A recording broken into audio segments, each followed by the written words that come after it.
Hi. It's been over an hour, and I do apologize. Um, I don't think anybody waited last night. I didn't necessarily think that anyone would wait. I was just like, um,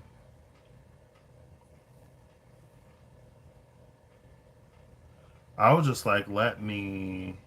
Ooh, we got it. We got it. I was like, let me just like schedule this for a random time where I might be awake. I started to do it for like 12 or after 12, but I was like, surely I'll be awake before then. I was not. And then, like, this whole setup, because I scheduled it as a live, um, because I scheduled it as live, cool. Of course, I'm gonna do the deck dungeon challenge because I wouldn't be me if I did it. And yeah, I'm using the setup. There's so much blue over here, but that's fine. It's fine. Welcome to It Is Where It Is. Tarot, say it with me. Where it is what it is, and it ain't gonna be what it ain't gonna be. So this is just what it is today. Um, is Mercury direct? I'm just curiouser and no Mercury. It can't be. I would have seen a lot more videos on my timeline of Mercury direct if Mercury was direct. You know what I mean? I feel like. Well, actually, though, maybe not. No, but it's not. It's still retrograde. It goes direct in 3 hours. Oh, so it stations direct today. Cool. Is this gonna be a Mercury direct? I wasn't necessarily planning on it. I know I want to use the deck dungeon challenge, and I want to use cards. So like, I don't know. Maybe I should have pulled that other. Like, I want a tarot deck, but I don't necessarily want to use the Wild Unknown tarot. And I could use one of the SKTs, but I don't know if I necessarily want to use one of those either. Like, if I had my Witch's Tarot, I feel like it would be perfect. I have the Tarot Nefertari. I have the Happy Tarot. Or not the Happy Tarot, the Tarot at the end of the rainbow. I could use that one.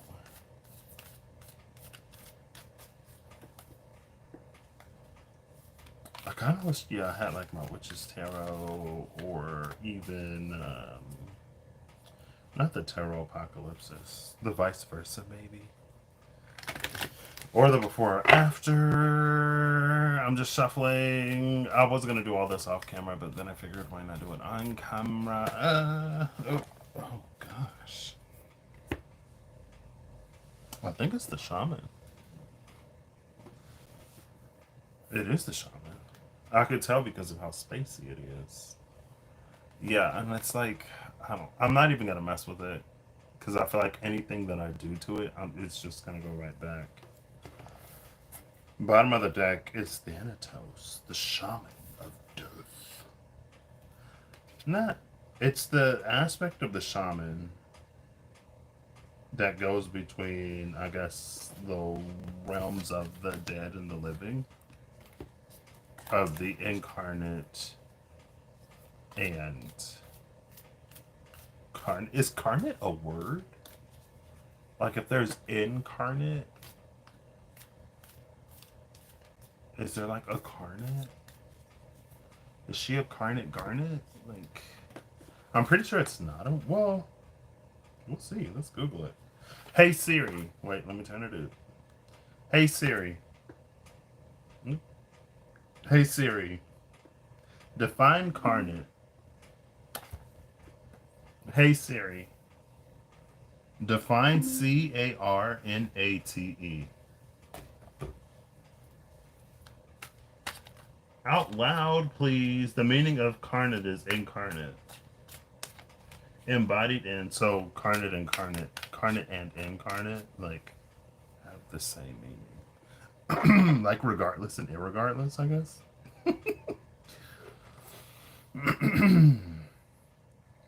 Ooh, King of Coins, Nine of Coins. We just saw the Nine of Coins. The Nine of Coins was the third aspect of Virgo season, right? And it had an energy of being able to find enjoyment in the small things, we'll say. I guess you could call it gratitude. It had an energy of gratitude. That's the. I feel like it's a really, really close word to what that energy like is. Okay, so I got the alchemy. I got the water known alchemy, water known archetypes. I'm not gonna do the animals. I could. I do want a tarot deck. I guess I grabbed the tarot at the end of the rainbow. I think this one will work. I have an SKT. Well, I have both of them out, but I don't. I don't think I want to. I think it's a little too much sometimes. The Revelations edition is like more down to earth, but the Wild Unknown tarot, it's sometimes I need more than sticks and animals. You know, it's no shade because sometimes it does the trick, but I want more like people. Is this the Queen of Cups that just came out at the cut? With the Nine of Wands at the bottom of the deck.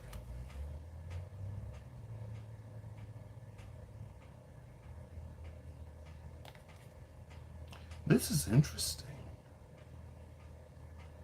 This honestly feels like there's a message that's trying to be delivered. Like our intuition is trying to tell us something. The divine is trying to tell us something through our intuition. But it's like we have boundaries, restrictions, limiting beliefs, incongruent truths, both above and below a situation. Because his wand is double ended. That's the magician's wand. And something about the magician's wand is making it difficult to hear the words of this Queen of Cups. I wonder if she's being choked or strangled because of these vines, because of these barbed vines in the back behind her.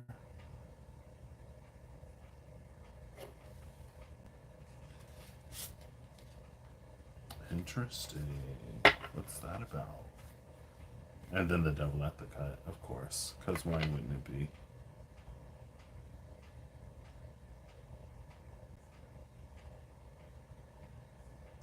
I think this devil is actually coming in more like a limitation and understanding. Ooh, almost dropped the cards. It's more of a limitation and understanding because I wanted to do a thing. Okay, I'm gonna try it today.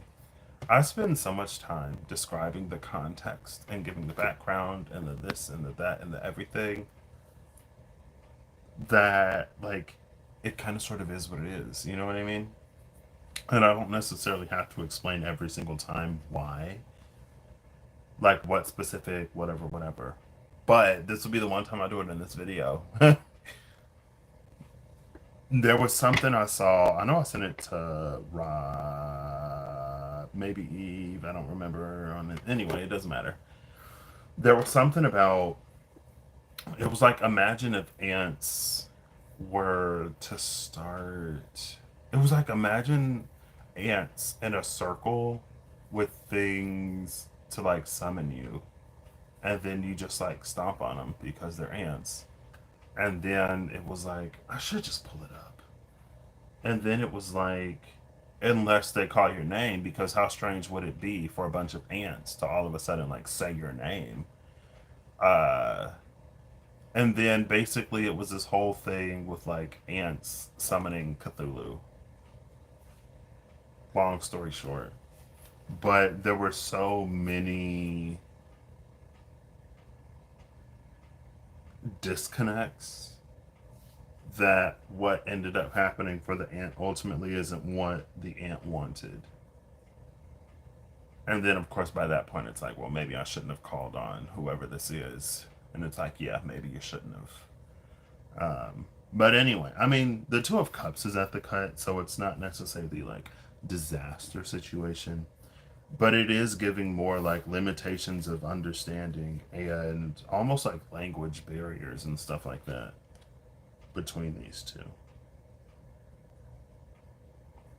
Because it was like one of the ants was like, I want this person to love me, and whatever being it was didn't understand.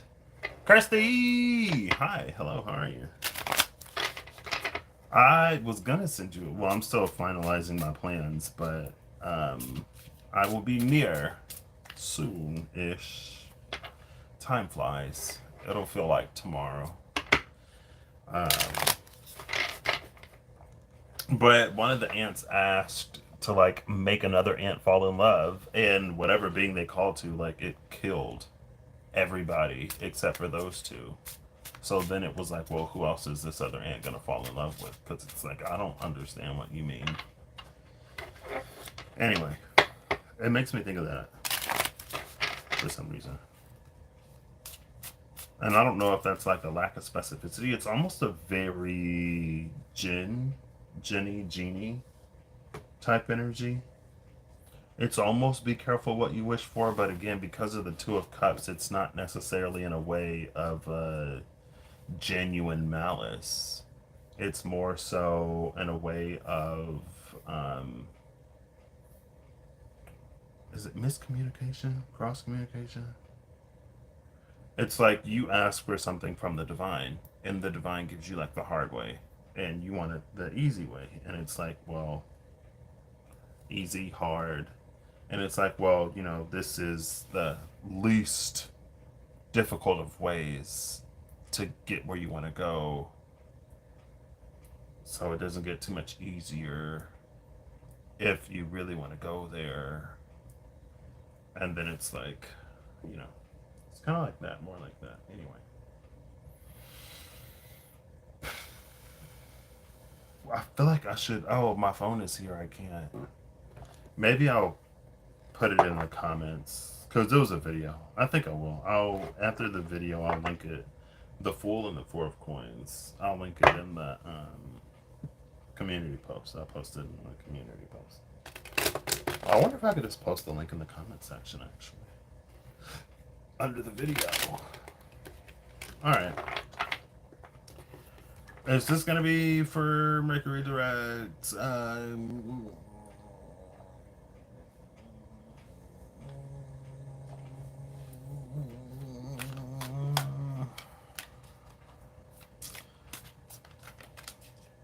No. I want to say yes, but I want to say no. But I want to say yes, but I want to say no. The King of Swords with the Eight of Cups at the bottom of the deck. We know what their challenges are.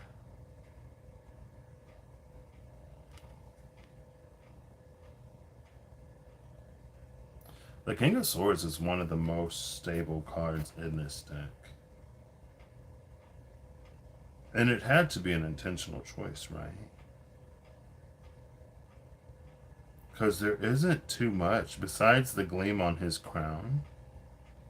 Is that a diadem? I've read the word diadem for basically ever because I used to read high fantasy. Never knew what it meant. Now there's a whole there are a bunch of I feel like diadems in the series of books I just finished. I finished the series of books. I'm kind of, you know, when you finish a series and it leaves a kind of void in your life, a hole that series used to fill. Um, but I've seen, oh, because of Cat Quest, I think there was a diadem. Anyway, this is one of the most stable cards. There isn't too much. I'm just noticing these three birds though today. There's not too much that changes. The clouds don't move. Because the clouds aren't moving, nothing's blowing in the wind. Are these birds or are these like... I think they're birds.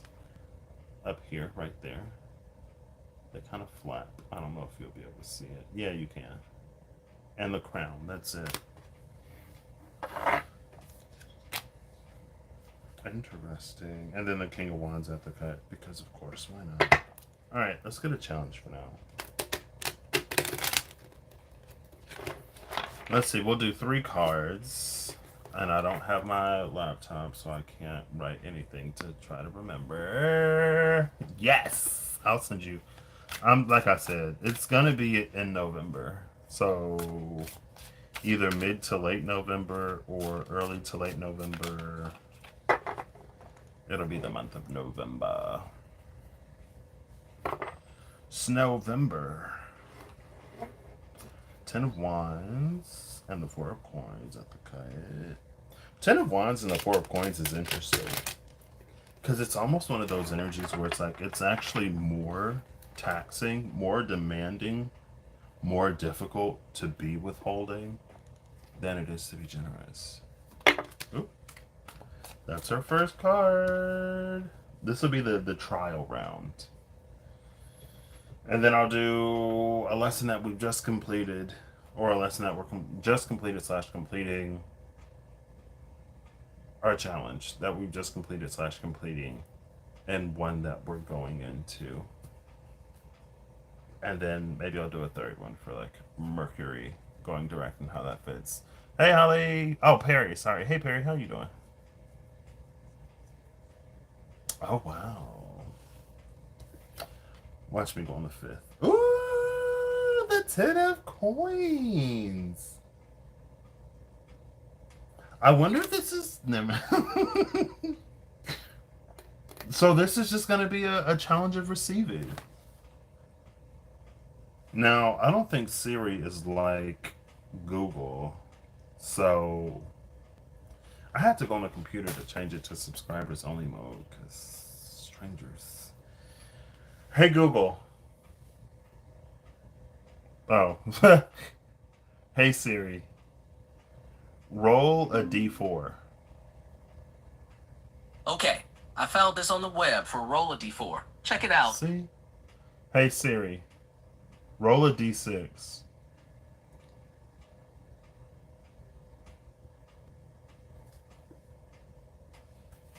Come on, Siri.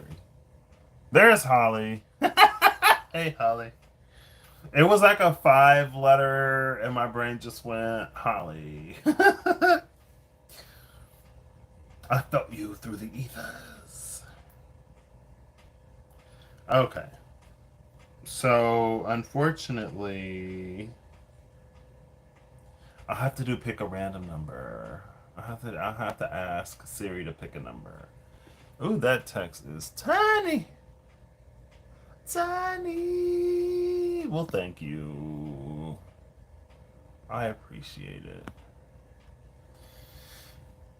Oh, bad Thor. Brad Thor. I was like, bad Thor? What does that mean? What am I doing? Oh, it was on the internet. It was here. It was here. Can I type a number? No. Is there a bar I can drag? No. Is this friendly? No. I mean, not friendly, but, you know, user friendly. Gotta scroll. Gotta scroll.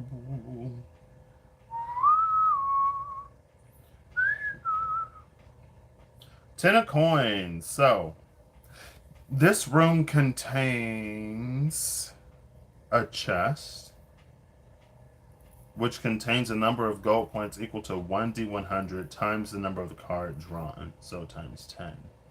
The door unlocks when the coins are removed from the chest. That's interesting, because while it is only a challenge of receiving, meaning it's one of the easier challenges, the door doesn't unlock and we don't move forward until we receive the thing.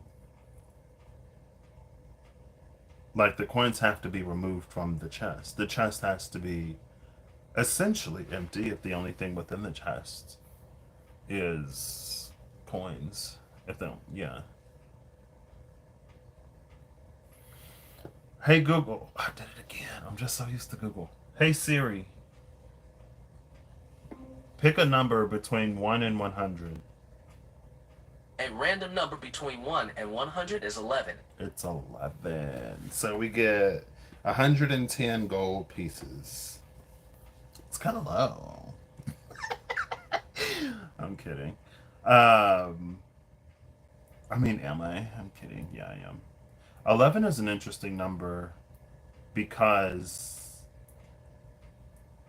in some cases 11 is the high priestess.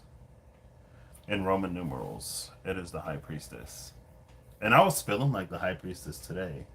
Because you know how she has like the curtain behind her, whatever, but you can see on either side of it because of how wide this is. I can't, like, unless I use a third party software, I can't just like scooch it.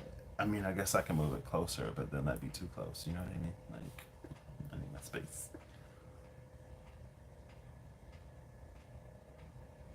I've been thinking about the number 0 for maybe about a week now.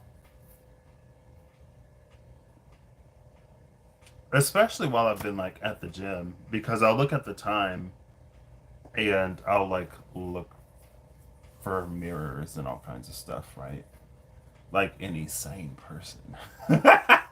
So if it's like 12:15, then I'll like look for like what's the number in the second that will complete this.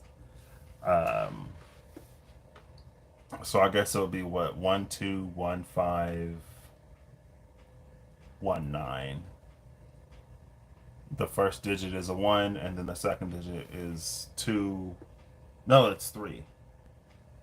So it'd be 258. Because 5 is 3 more than 2. So 3 more than 5 would be 8. Try to like find a pattern and complete it.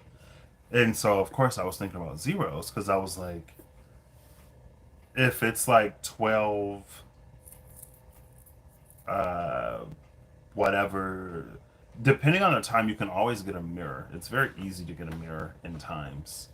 Um, like 404, 414, 424, 434, 444, 454, you know?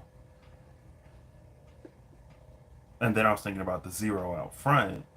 And that's when I was like, 0 is such an interesting number because it only increases the value once it's integrated, meaning that it shifts like behind another number.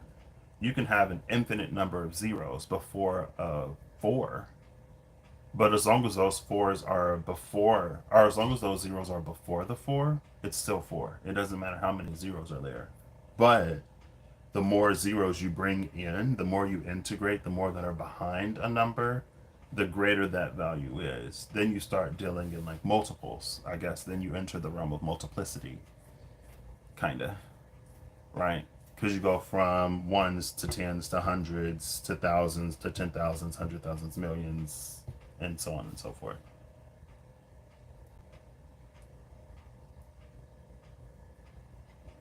I didn't necessarily like arrive at a destination with that thread. I just like thought about it for a few days.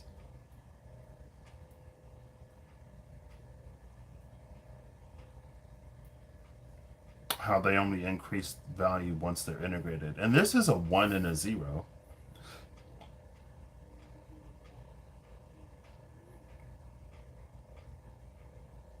right?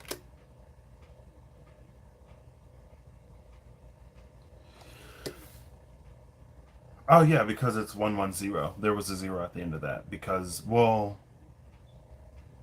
this would almost be because it's a 10.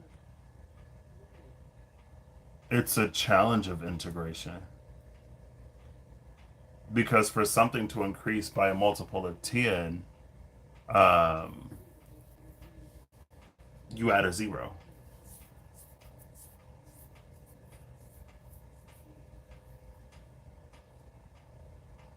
11 is also either what, strength or justice. In this deck, I think it might be strength actually. Let's look and see. Before and after 11. Okay. Oh no, we're actually looking for the High Priestess because this deck does use Roman numerals.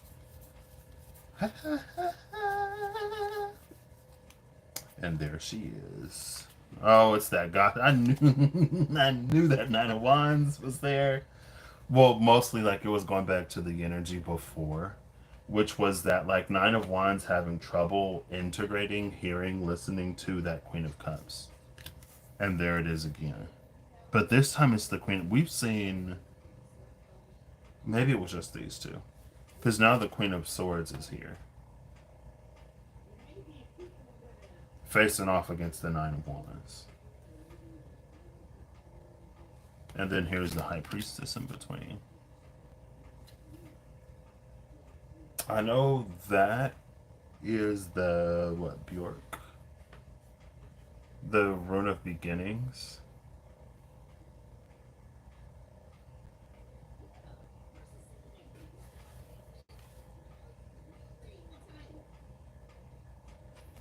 And then the other is most giving me Hang True. It might be the same.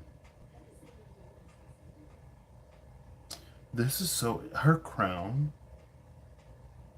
is what interests me the most.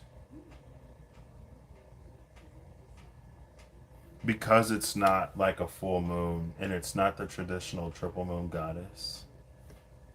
So again, it's like there's only a certain amount of this moon. Like that's less than half. That may be what, a first quarter moon? I forget how the moon feels. I don't know if it goes from left to right. It probably also depends on the rotation of the Earth and its relative position to the moon. It's either a first quarter or a third quarter. Because that's when it's like about half. But honestly, it's a little less. But it feels like it's this resistance that causes that moon to not be full. Or at least to not be a full moon, where we get as much as can be sort of given or illuminated.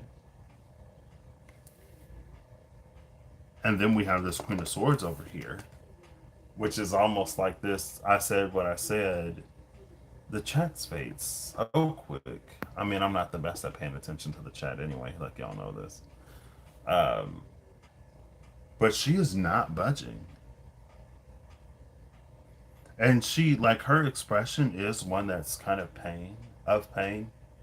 She does have a, like a sort of semi-pained expression on her face.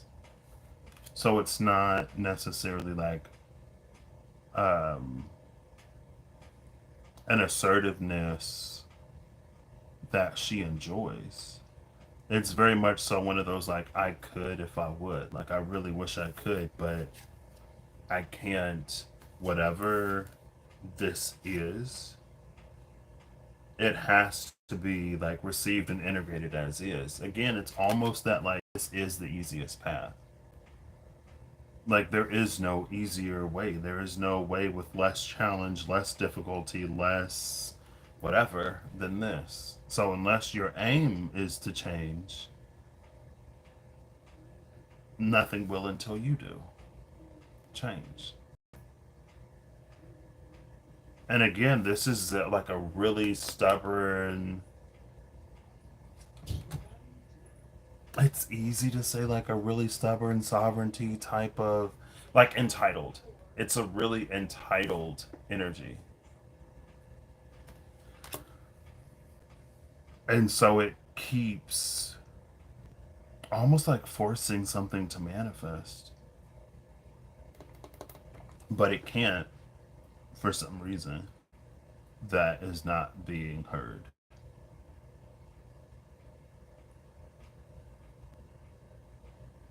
It's also interesting because, oh yeah, maybe that's it. Because I'm looking at the rainbow. There's a rainbow in like every card. And here we can see that the rainbow comes from the High Priestess. Like she's the one put the rainbow out there. And then the rainbow is in that wand. So again, like they're holding on to this wand that has at least absorbed some of the rainbow from this high priestess. I don't know. But unless this can be received, whatever this Ten of Coins represents, unless it can be received, the door to move on will not open.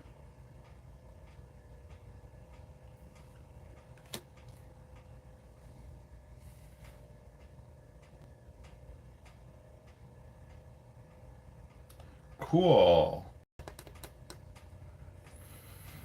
So I'm going to shuffle the archetypes. We're going to get an archetype of person, place, and thing, and then I'll get an alchemy. And I'm going to keep going until I get an archetype of person, place, or thing. I am only going to consider the first of each that comes out. I say that and then we'll see.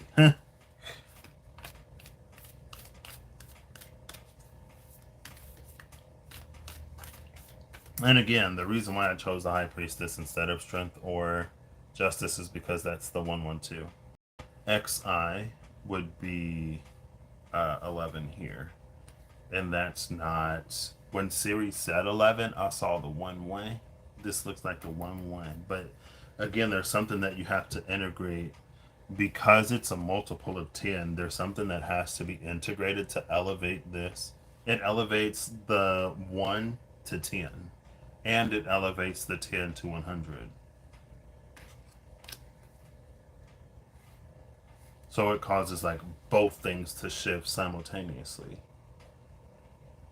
And that maybe that's this energy too. Because with this 1-1, I look at the 10's place as the physical material and the 1's place as the spiritual, ethereal, intangible. And so it's almost like there's a 1 in spirit and a 1 in the physical. And it's like a 2 of wands, 2 of swords type of like impasse because there's a disagreement and neither side can move forward.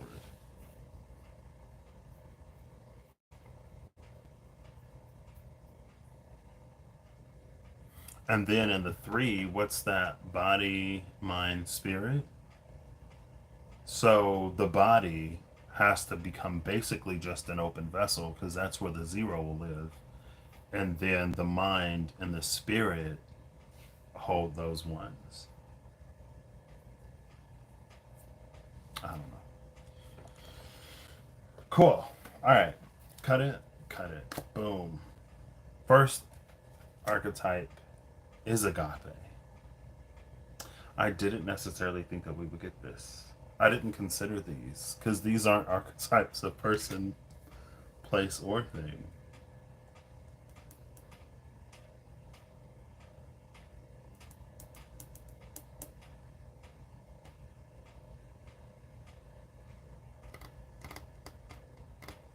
I mean, honestly, this is an alignment.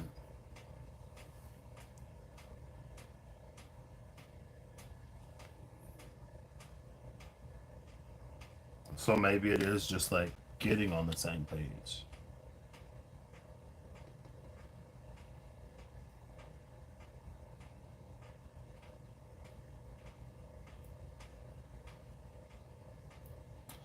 Am I still gonna? Yeah, sure. So the temple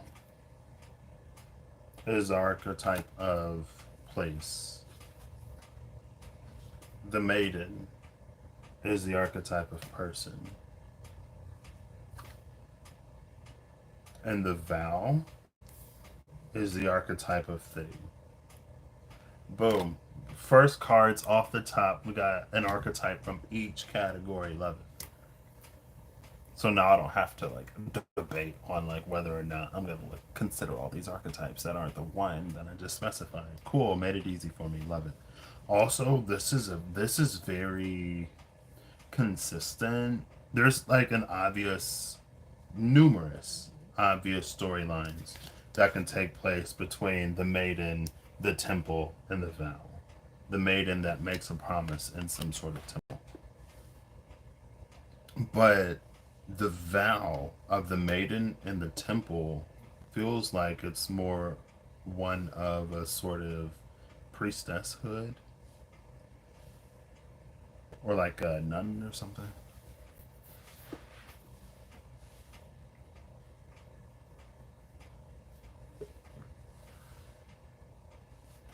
What is the alchemy here? I see breath, pneuma, and glass. Oh, there's a card on the table. Who are you? The void. This is interesting because I was looking at these void moons above the dove. Can you see? I can't even see. Like all these void moons above the dove.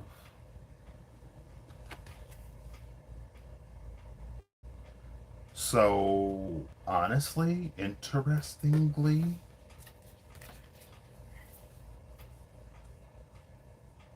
and the high priestess is right here.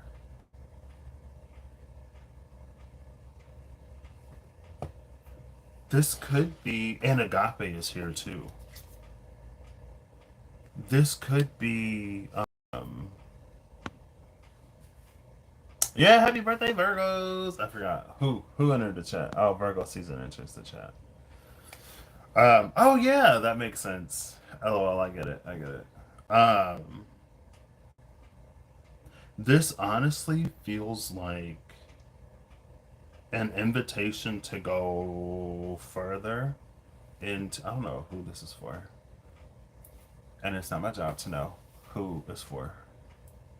If I have a job. I don't have to know who it's for. Okay? Um it feels like this is an invitation to go further into communion with the divine.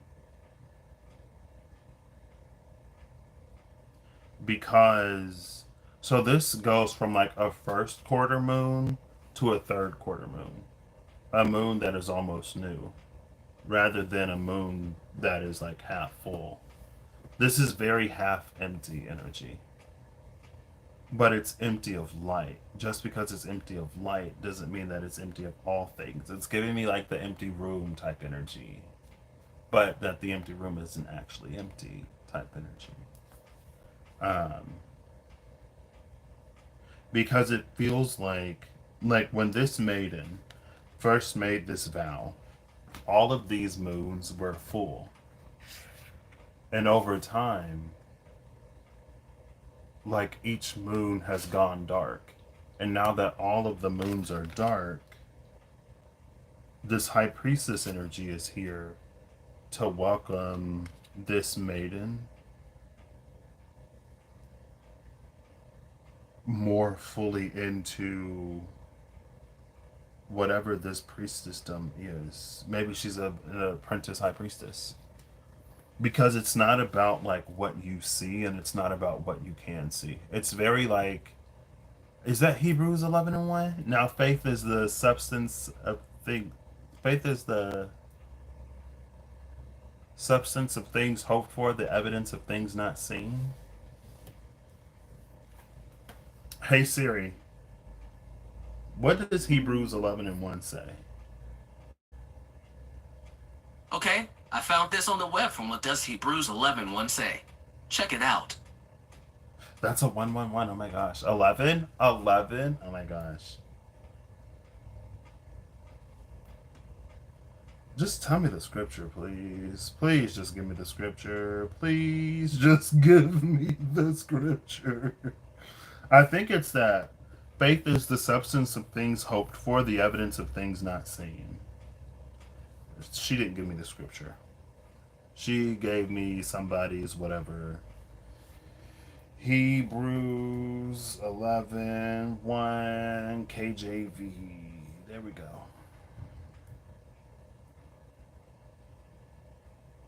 Now, faith is the substance of things hoped for, the evidence of things not seen.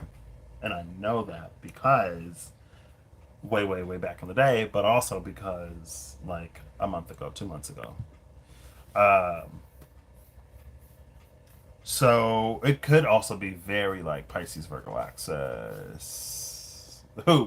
There. I just that's funny because I just told Rod yesterday. I was like, every now and then I'll get a little bit of a curiosity on getting a QHHT session with Rod, but then a second goes by and I'm like, probably not. Cause who knows when you go, you know what I mean? Maybe some things are better left unknown. Um, but this could be very, very, very like Pisces Virgo. It's like Virgo has completed its hermitude and is now being inducted into the realm of Pisces.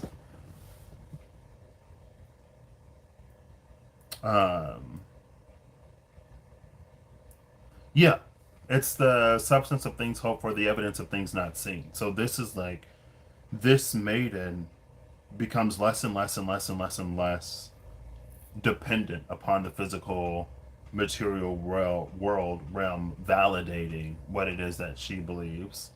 She comes less and less out of this instant gratification, instant manifestation sort of energy.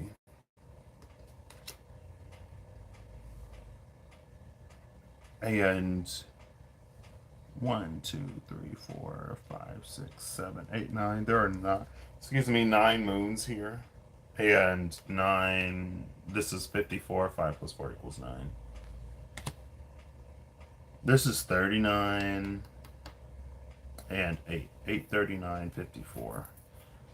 Agape is 72. 72 is another 9. 5 plus 5. 7 plus 2. I guess my brain like subtracted instead of adding. Because like 7 plus 2 is 9, but 7 minus 2 is 5. 4 to 5. Maybe because it's like 50. Because the L, maybe that's why my brain said 5. Um, the difference between 72 and 54 is an 8. 18. Which is the moon. Hey Google. Oh my gosh, I did it again. Hey Siri. What is 72 minus 54? 72 minus 54 is 18. It's 18, which is moon energy, which is Pisces.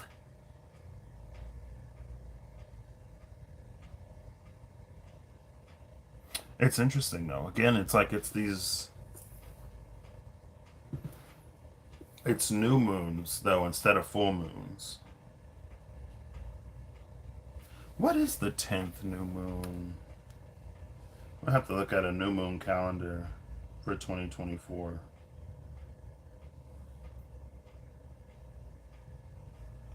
New moon 2024. Oops.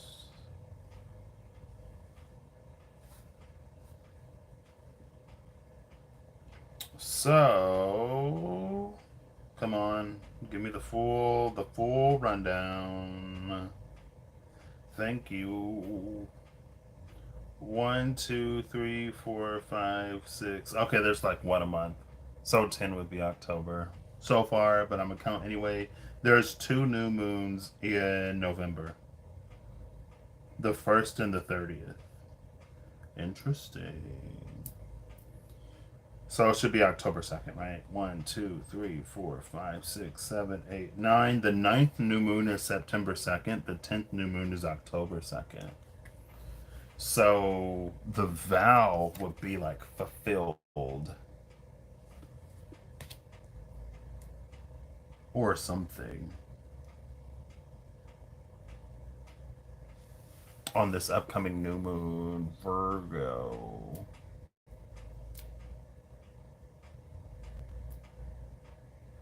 It's like the evolution of a vow, though.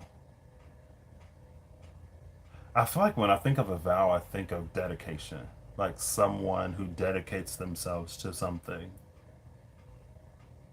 And at least in my mind, through connotation, there's never an expectation of what someone gets back or of like a kind of reward. Like a vow and a promise. Well, what am I trying to say? There are some promises that upon completion something is rewarded. But I feel like with a vow, it's never like in anticipation of receiving something. But when this vow reaches maturity, something is like bestowed. And again, like this agape makes sense because whoever the maiden made a vow to, like this is their getting closer. One, two, three, four, five, six. There's only six here. But it goes from like a star to a candle to a match. See, the top one is a star, second one is a candle, third one is a match, and then match, candle, star.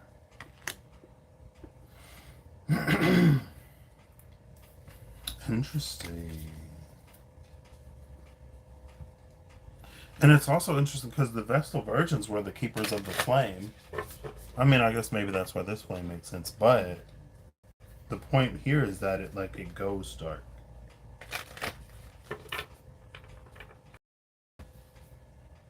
I don't know.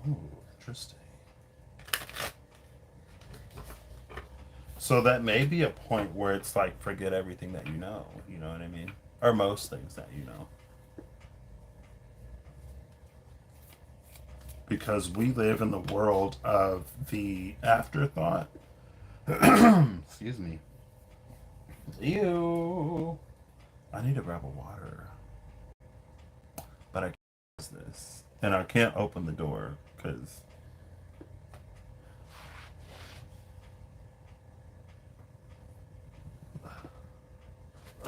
And I have this here.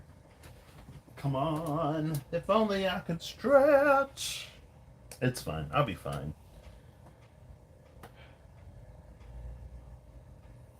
I'm just gonna have to like.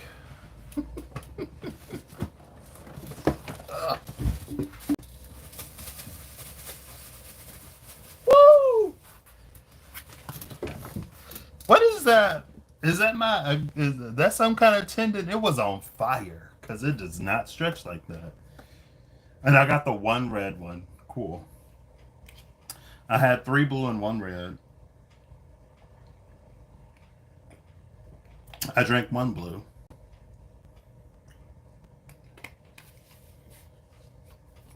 So I was twice as likely to grab a blue one randomly than this red one. But the red one is the. Oh my gosh, I grabbed the red one. It's a Powerade. And we have the maiden here. Do y'all know the significance of the maiden in the color red? If you do, keep it to yourself. I'm just playing. Well, I guess there's like many significances. But anyway. Alchemy. This is interesting. This just like took on a whole layer that I didn't necessarily expect. So I don't know if it's like on the 10th new moon or between the 9th and the 10th. Excuse me, new moons. Again, it's not my job to know who this is for. I was just about to be like, who is this? What is this for?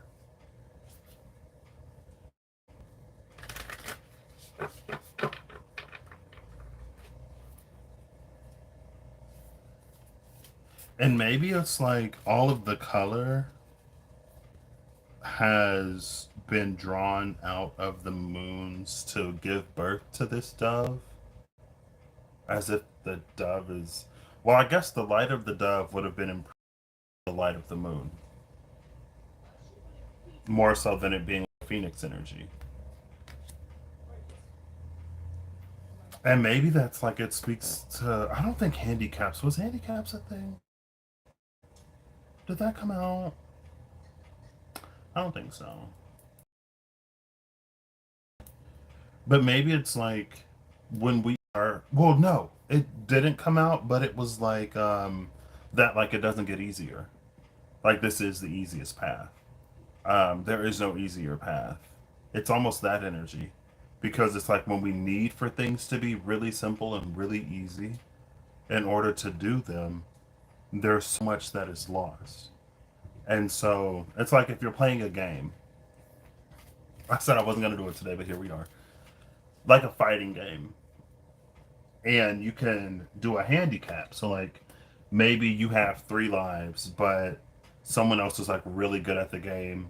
And so, the person that isn't as good, you give them like 10 lives or something.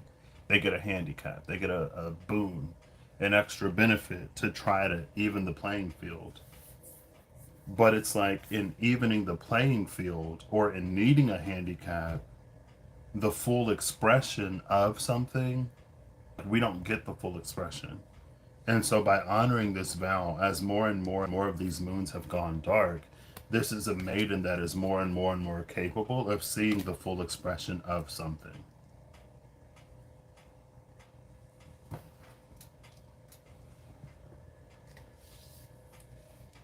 And what is the full expression of an energy that is divine?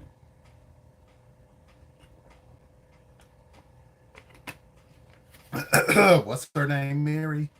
Excuse me.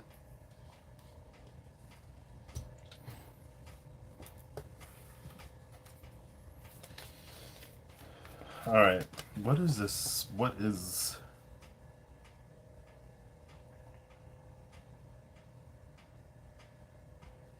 I don't want to. Like, 9 cards is too many. It's too many to read, but it's not too many to grab. So I'm going to give it 3, 2, 1, and then a cut. Oop. And then a cut. We got Venus and Quicksilver.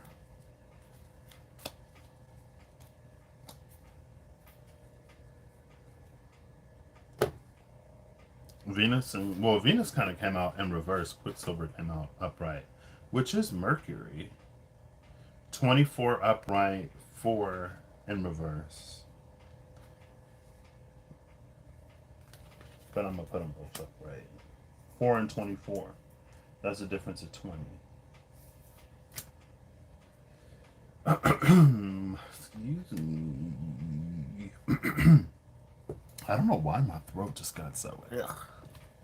Like I'm trying to clear some phlegm or something. This video is not sponsored by Powerade or the makers of Powerade. I was just thirsty, and it was the closest thing I had to drink. And it's funny because, like, I was gonna put it somewhere else last night. I was gonna put it somewhere else, so I was like, I'll put it there. And I was like, why would I put it there? Like, that's such a weird place to put it. Okay, so I'm pulling 9 alchemy cards for the 9 void moons. Oops. Cool. The first one is vinegar, number 34. 4, 24, 34. LOL. First one is vinegar. The second one is gold, 26. The third one is Contra Naturam against nature, 56. Trying to figure out how I want to do this. The fourth one is Kenneth Ash, number 33.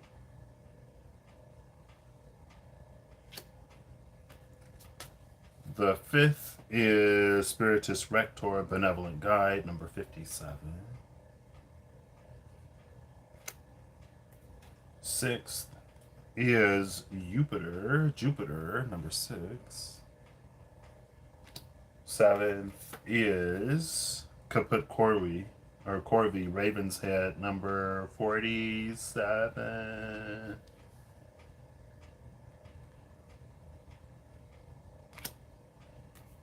The eighth is Conjunctio, conjunction, number 71.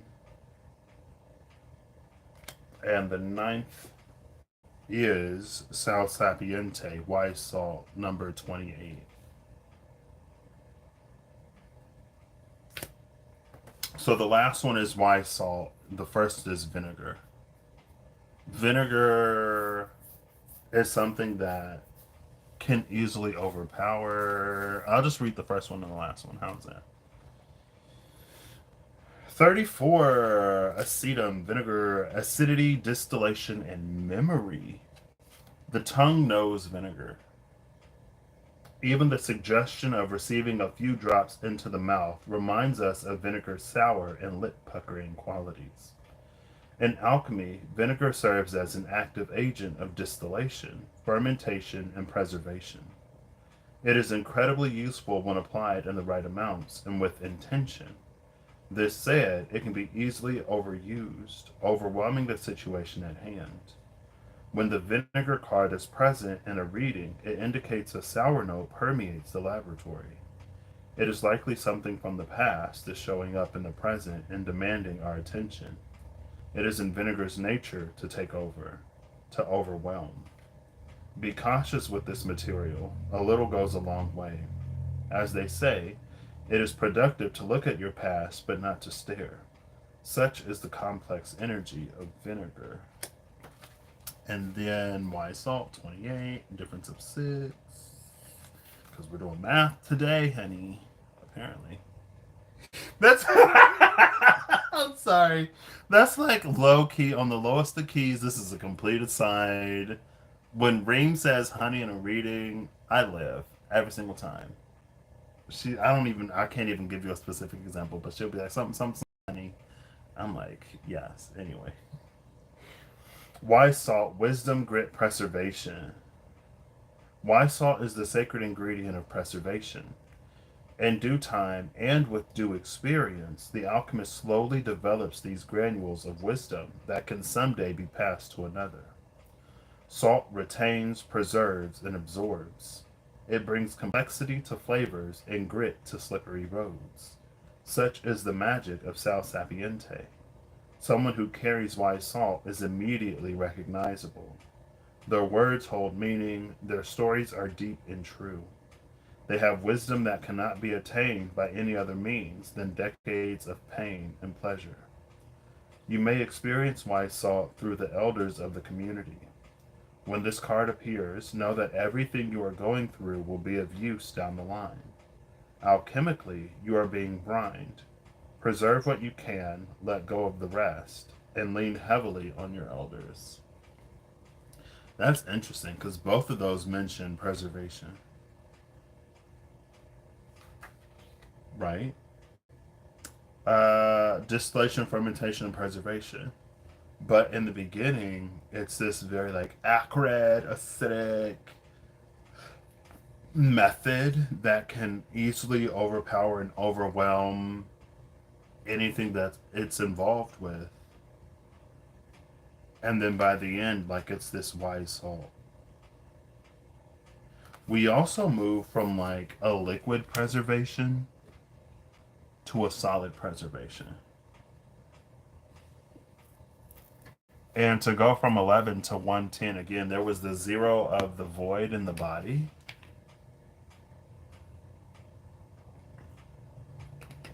It was like the body had to be this open vessel.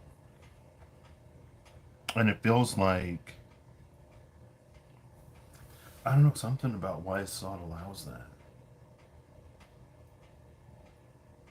So from the acidic preservation of vinegar, we go through gold, against nature, ash, benevolent guide, Jupiter, Raven's Head, and conjunction to end up at the wise salt of Sal Sapiente in these 9 new moons. If this were a different time, I might have used this as an opportunity to break down these 9 steps and create, like, go live 9. Ooh, maybe 2 or 3 in a day, because 9 days in a row. There are so many things on this channel that are unfinished that may never be finished. Some of them probably most definitely will not be finished. I'm gonna take a picture of this though. I guess I have to use my iPad because I can't use my phone. I'm gonna take a picture of this. Maybe we'll do something with it, maybe we won't. I mean, ultimately, this is for whatever made it and has. This is for whoever it resonates for.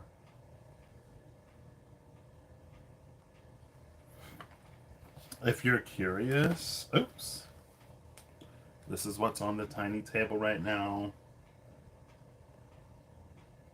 So it's like 1, 2, 3, 1, 2, 3, 1, 2, 3, 4, 5, 6, 7, 8, 9.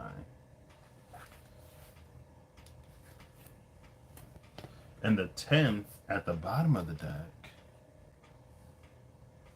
is sublimation. Number 67, which is super interesting because we get that dove again. And look, there is even a little gem down there. But this is like a light gem. She's giving me, well, okay, maybe she's like not an opal, but for some reason I was thinking opal. And then we have sublimation there. Sublimation is for something to go from solid to gas. Right? I'll read Sublimatio too. I feel like reading today. It's fine. Sublimatio, which was 67.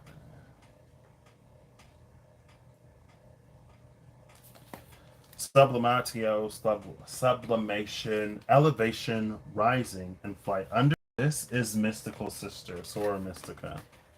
And she's flying from the candle. From the flying away, this is a moth that's flying away from the flame. A moth that is not so enticed by the flame that it basically incinerates itself. Under that, which she's number 50, is the moon, which is number 2 in this deck. Cool. Love it. Love to see it. Sublimatio. Sublimatio is the great alchemical operation of air. It occurs when there is enough heat to change a solid substance into a gas, causing it to rise up, up, and away. Therefore, when sublimation is present, there is an aspect of celebrated elevation, of ascending above a greater perspective. Birds in flight, mountain peaks, ladders, and balloons are all sublimatio images. As with all the operation, sublimatio has a shadow potential. Through ascension, there is a risk of separating from others, of sensing oneself higher or above. This risk is particularly great in spiritual traditions that offer a linear model of achievement. The divine alchemist rises humbly and supports the upliftment of others, always in touch with the cycle of humanity. Service is the natural balancing agent for sublimatio. It may be the next rung on your ladder. So wow, then it goes up, up, and away, no longer bound to, or certainly not enticed by, to the point of self-incineration. Cool, love it.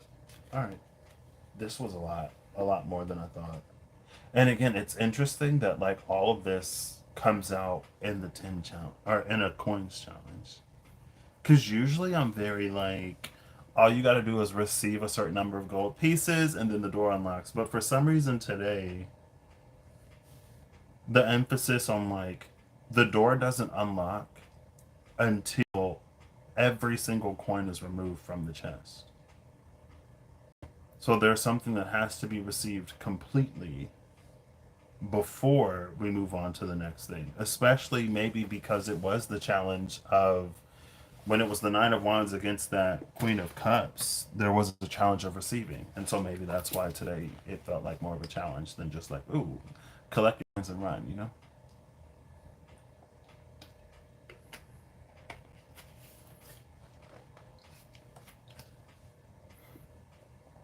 Like when they say to be Christ like, something like that is what has happened or is happening. Because this is the maiden aligning with whatever she's made the vow to. Whoever.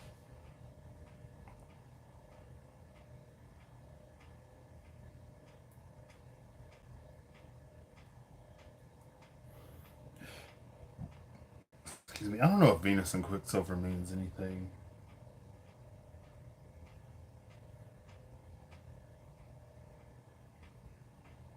I'm gonna say, well, it's Venus and Mercury.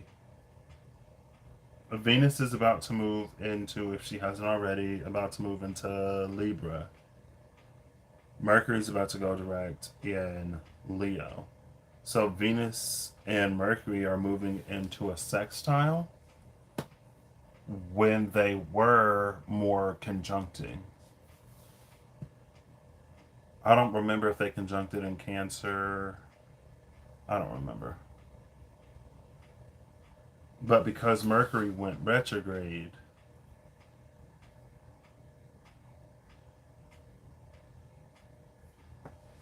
their aspects changed. Does that mean anything?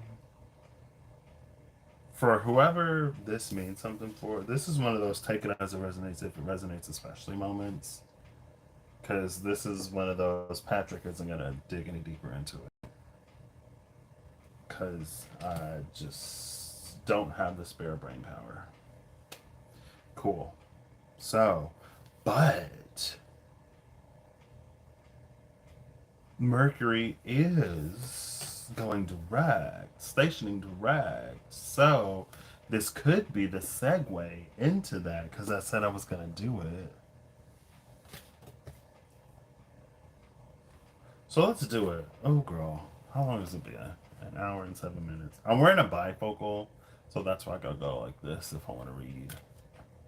I'm not trying to flash y'all whatever my nostrils. Hopefully they're clear, but if not, welcome to It Is Where It Is. It Is What It Is Tarot, where sometimes we got boogies hanging out. Those caves.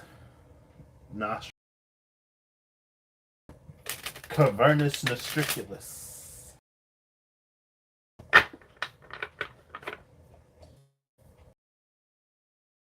Mercury. I think I'm going to do it again. Alright, I'll give it 2 more and then cut.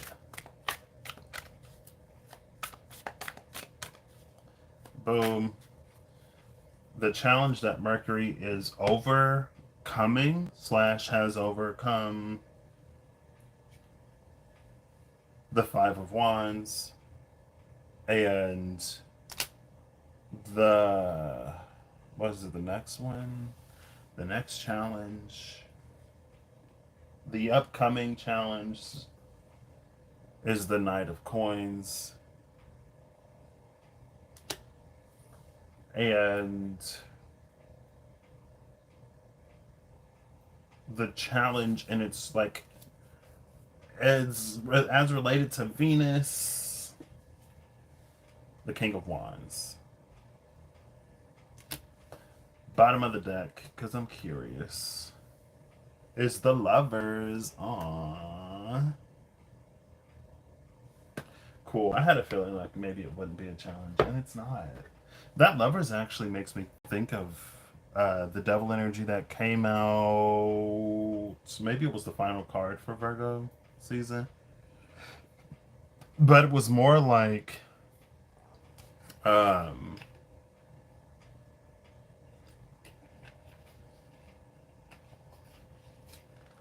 honestly, that Devil energy, it kind of felt like miserable people on Valentine's Day who were like so upset and viscerally affected by other people, just like, and not even on Valentine's Day specifically, which kind of sort of plays back into the inverted mirror of the peacock when the peacock came out, of like people who are so upset at other people just like loving each other and enjoying each other's company that it affects them personally for some reason.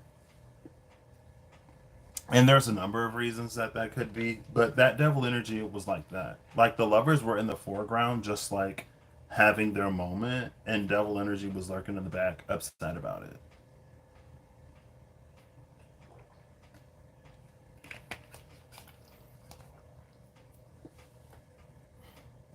You know, and it's like, why you mad? Because it's beautiful. Why does such beauty upset thee?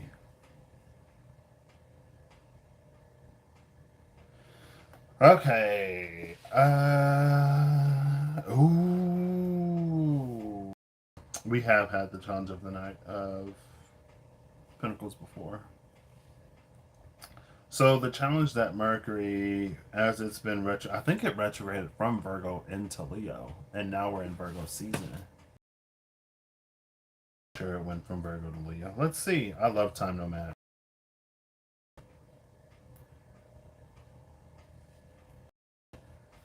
Mercury stationed retrograde in Virgo at 4 degrees and 6 minutes. No 5. And then it'll station direct at 21 degrees 24 minutes in Leo.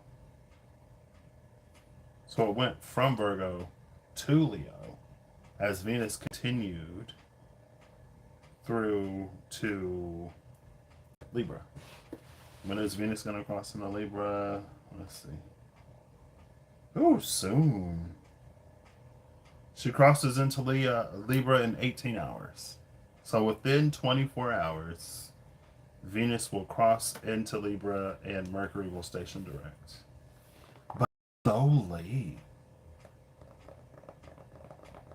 Mercury is so late in Leo. It actually may be quick enough. Mercury might be fast enough that that sextile never happens more tightly.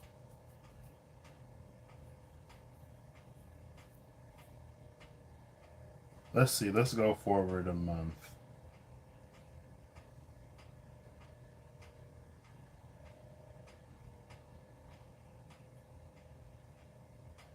Venus is going to be in Scorpio in a month. Mercury is going to be in Libra, conjuncting the sun. Wow. So on that day, that's actually a Sun South Node conjunction, October 28th in Libra. So we've gone too far. Let's go the 15th. So now Venus is at 21 degrees of Libra, while Mercury is 10 degrees of Virgo. So yeah, that conjunction or that sextile isn't actually going to happen. It's going to be very, very, very loose in sign more so than in degree. Anyway, oh, I need this. 5 of Wands. What's the challenge? You're in a room. There are 5 magma methods and 2 whatever other fire monsters. So 5 magma methods in a room and 2 salamanders patrol each of these rooms. 5 square foot areas of the floor are made of lava. The door opens when all enemies are defeated, unconscious, or incapacitated. Defeated, unconscious, or incapacitated. Does asleep? If someone is asleep, Would you say that they're unconscious? I feel like yes, right? I was like, give me a one in the chat if you'd say that someone who's asleep is unconscious, and a zero if like no because they're different. Um, no, if they don't, well, two of them patrol. The two salamanders patrol, and if they're patrolling, I'm assuming that they're not both asleep at the same time because that wouldn't be a very effective patrol situation. You know what I mean?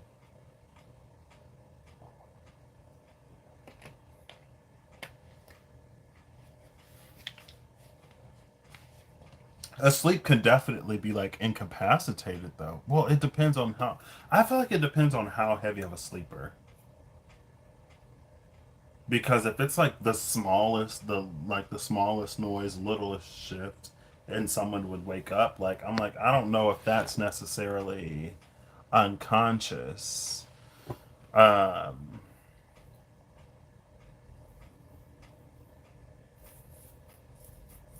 so there are seven creatures of fire. Mercury is in Leo. Mercury is retrograding. And it's interesting. Okay, so I'll just go ahead and read this. The Knight of Coins is challenged.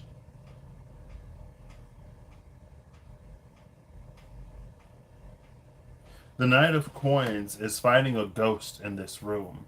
Once the ghost is defeated, the knight offers to open the door and thanks the party if they helped in the fight. Excuse me.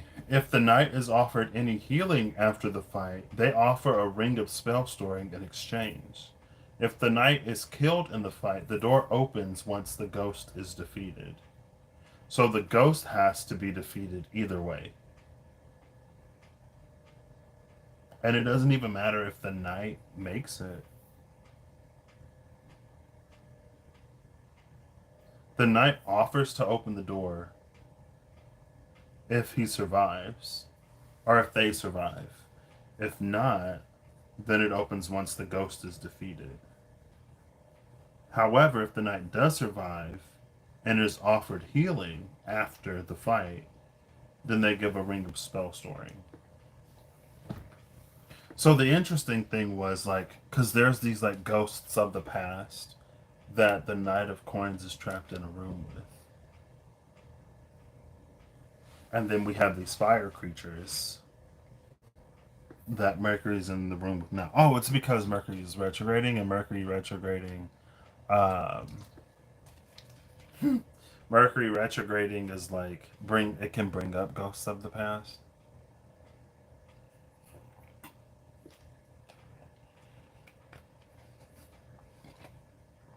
Excuse me.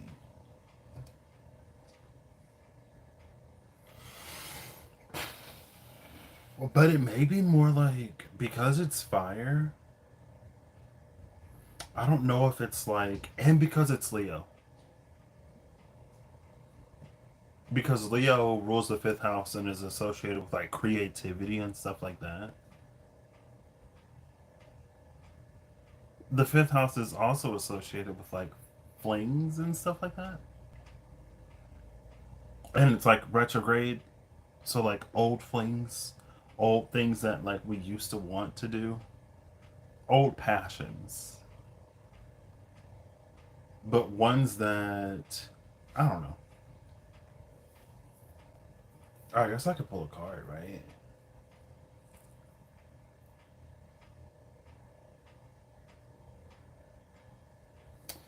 Let's go for the. Are they all the same? Sure. Just generally and broadly. Let's get an archetype. Okay. The Starborn. For the flame methods, the 5 of those. And an archetype for. Oh, you see that? Do you see? Oh! Well, one of them fell out. It was like 10 cards just trying to slide out.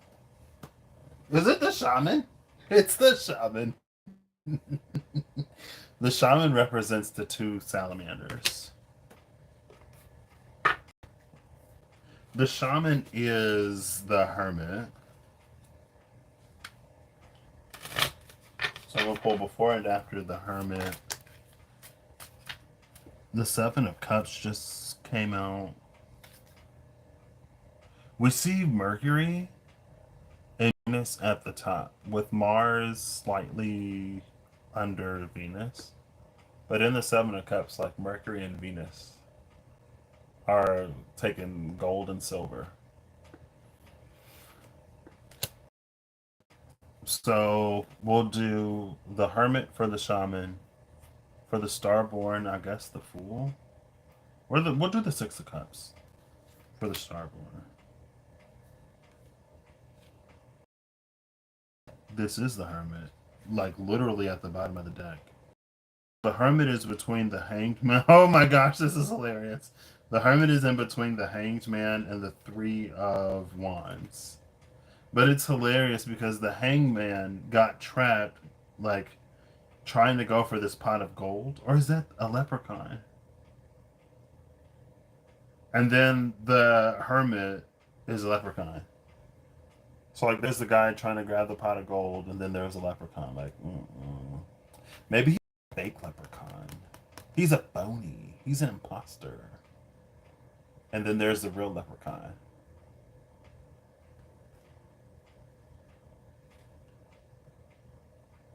Like, his hat fell off and everything. And she's like, yeah, no. That's interesting.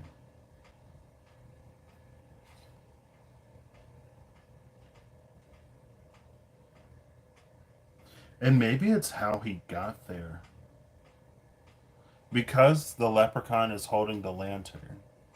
It's like the leprechaun doesn't have to follow the rainbow to find that pot of gold. And maybe that's how this fairy knows that that leprechaun is an imposter. Because leprechauns don't follow rainbows. Apparently they like create them or something. I don't know.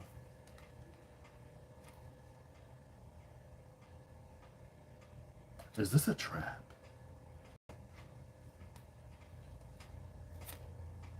And then the Three of Wands is here. I wonder if like the Three of Wands is what, because both of these are a 3. 1 plus 2 is 3. 12.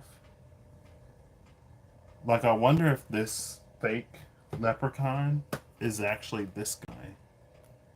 And like the horns is giving me Loki in that one maybe Thor movie, I don't know.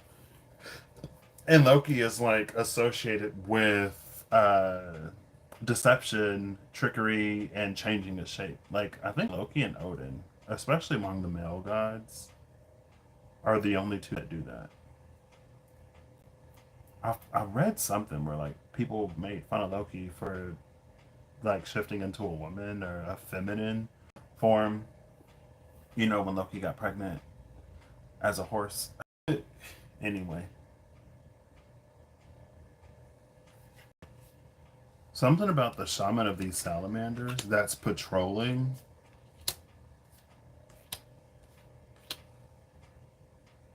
It's almost like it's a trap there. Now, this being associated like with Mercury retrograde in Leo and like past flings and things, like there are very low hanging fruit of the things that are patrolling, more so in people, but it could also be an opportunity.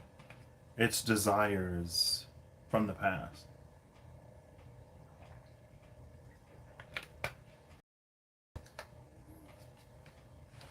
And maybe there are things that it's like, if we really, it's more than us being who we say we are. It's like, if we were really in the position that we think we are, then there are certain things that would no longer have a hold or a grip on us. It would no longer interest us. And so, for something to interest us, and it doesn't necessarily have to be bad, but it's like that means that we're not at least where we think we are. On the positive side, it could be that, like, let's say for instance, this is an example. there was something that you really enjoyed because of someone in your life, and you are no longer in contact, communication, on good terms with that person in your life, and so it also colored the other thing that you enjoy. And maybe in your mind you're like, maybe I enjoy this because of that person. Maybe there is no true legitimate interest there, but in reality it's like it's true. You're still drawn to the thing, but just because you're still drawn to the thing, or just because you still like the thing, doesn't mean that you still like the person. Something found us through unfortunate circumstances that is for us. And so we have to learn to separate the thing from the circumstance. Like, that's one way that it could be like positive. Like, we're not, like, it's not what we think it is, or it's not what we try to force it to be because of whatever. Right?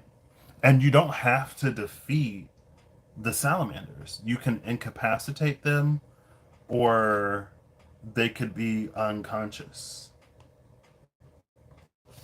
Right?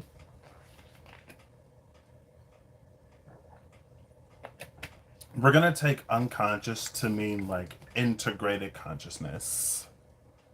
In that case, like where we understand on a deep level why something is or was. Cool. So that's the salamanders. The two salamanders. So maybe, yeah, anyway, Starborn. We're looking for the fool. No. Six of Cups.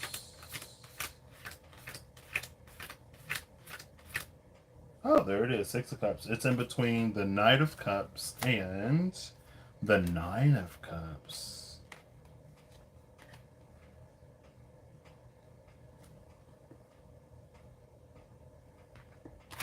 Oops.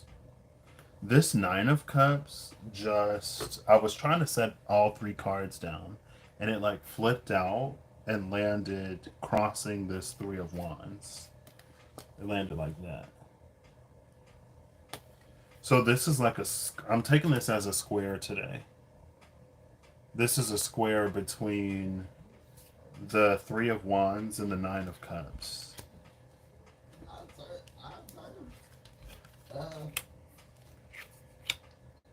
I have taken too long.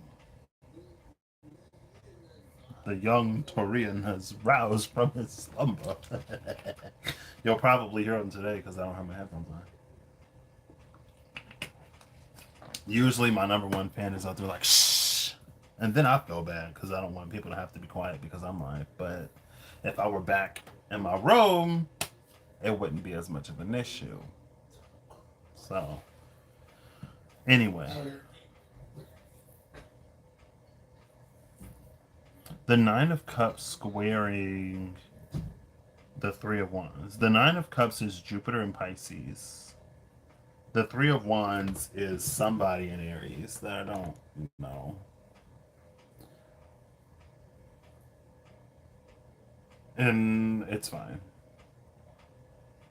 Our the Nine of Cups is like wish fulfillment, wish granted. The Three of Wands is like our vision of the future and how we're moving towards it. So, wish fulfillment is squaring the way that we're going about seeing a vision brought to life. The Knight of Cups here feels like it's moving in an intuitive way, or it's moving in a way that aligns with the truth of who we are. So, and there's like five of these. The way that we go about,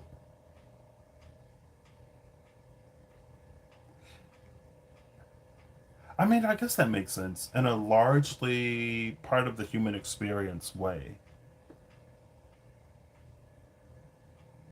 In a largely collective way, it's like the things that we truly legitimately desire and the path to their fulfillment squares the way that we go about bringing a vision to life. And I could extrapolate to Saturn and Pisces squaring Jupiter and Gemini. And I remember that came out a while ago when it was like, if we can consolidate the Saturn and Pisces, Jupiter and Gemini square, we could bring it into a conjunction. And I think it was because the Nine of Cups was there. It was like the Eight of Cups and the Nine of Cups, and that's both Saturn and Jupiter and Pisces, like working together essentially.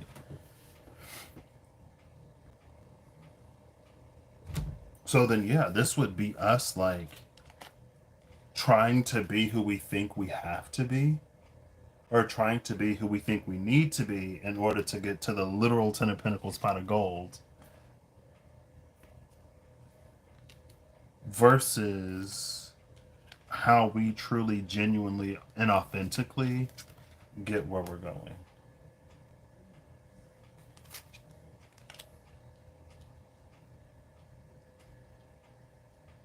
So these five are more like in the fulfillment of a desire rather than us being shown the truth of something that we used to desire. Us being shown the truth of what we used to desire is like, that's the two salamanders. And however that plays out. These five flame methods in this room are more so, again, like how we get. It's not how we get what we want, but it's more so like,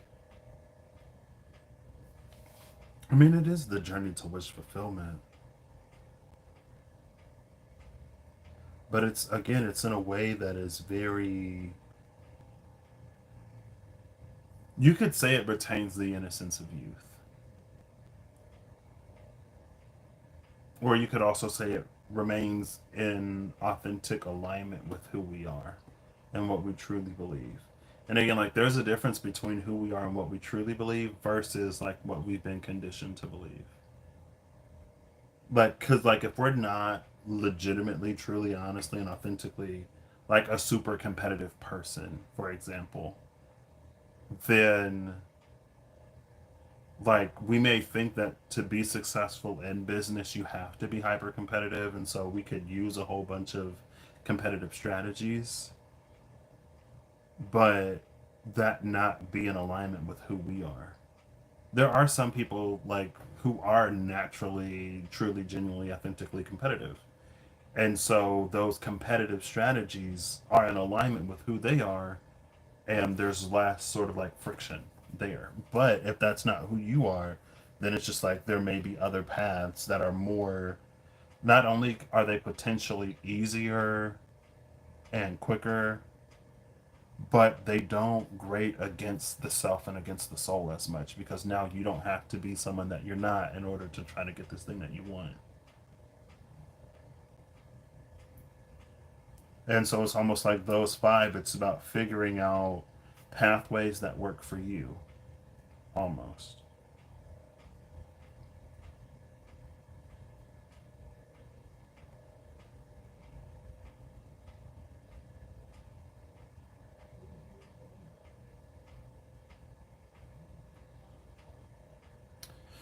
So then after that is success. And it's interesting that it's done through Mercury rather than like Mars, the planet of action, you know? But maybe it's done through Mercury, through like the Gemini Virgo. Like, there's the Virgo aspect of Mercury that is more like an internal communication, which borders on how well we know ourselves and how well we're like tapped into our true authenticity. And then there's the element of communication that's just like Mars. You could say Gemini. But it's like the Gemini side is more so like the external exchange. Like, Gemini rules commerce. So it could be like goods for services or whatever. So yeah, Gemini is like the more external side. Virgo's the more like internal side. And then there's this overall Mercury that is more than either Gemini or Virgo, like apart.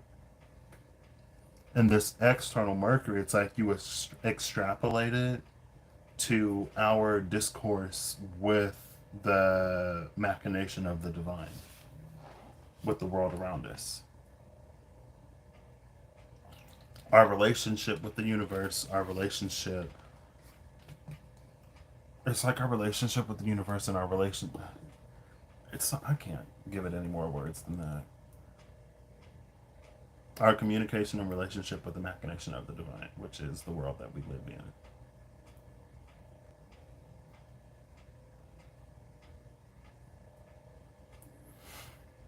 And then the Knight of Coins is fighting a ghost from the past.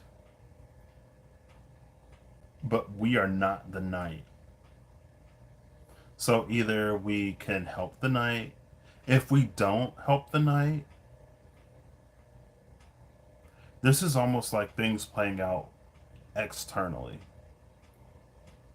Because if we don't help the knight and the knight defeats the ghost, there's nothing that we have to do. The knight will offer to unlock the door once the ghost is defeated. It's just like preoccupied. So we can help the knight fight the ghost of the past to quote unquote speed up this process. And then afterwards we can help to heal the knight. Or if the knight is defeated by the ghost, if it's something that we just watch and hope that it plays out, it may fall upon us to defeat the ghost. Because the ghost has to be defeated in order to move on. Just like every coin from that chest has to be received in order to move on. And maybe it's a good thing that it wasn't a larger sum of, I guess a larger sum of money. Because it's like, if you receive something when you're not necessarily prepared to receive something, you have to have the capacity to receive it, right? So, like, if someone gives you, like, let's say it's 110 gold pieces, but it's paid out in bars. If you don't have the means to carry, like, let's say it was 1,000. Let's say you roll 100 and multiply it by 10, so you get 1,000. And you're like, woo, we won the jackpot. We got the most we can get out of it. But if you don't have the capacity to carry 1,000 gold pieces worth of gold bars with you, how are you going to move forward? Because you have to take every single one in order for that door to unlock. So maybe it's actually a good thing that we received as much as we did. You know what I mean? And I feel like sometimes there are some things that we think we can't have too much of. But if we've never experienced having a large amount of the thing, it's like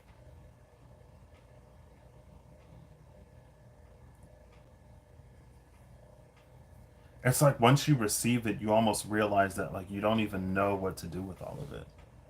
It's like when SpongeBob and Patrick were doing the Pretty Patties and they made so much money that like they were like, we didn't even know what to do with all this money. We tried burning it, burying it, and all this other stuff, and eventually we just gave the money back to the people. And then that there was that one guy that was like, I'm gonna get back in line. Because we have to receive everything, because we have to take everything. Maybe it's a good thing that something that more didn't find us where we were, or that more isn't finding us now.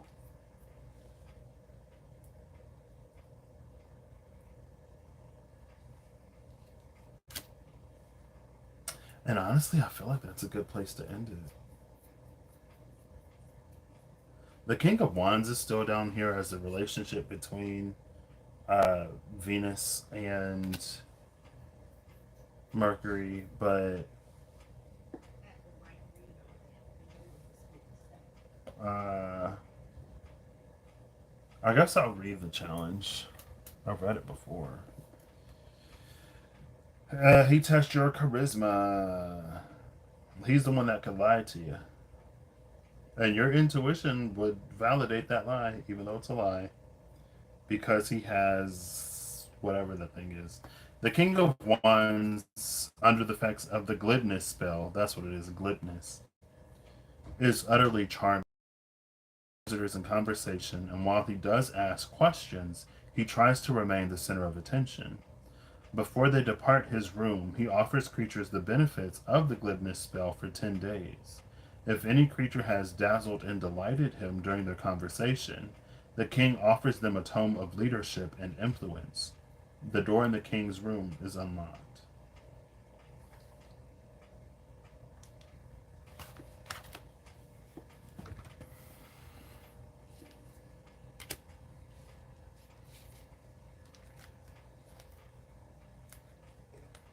And maybe that's it. Maybe that's...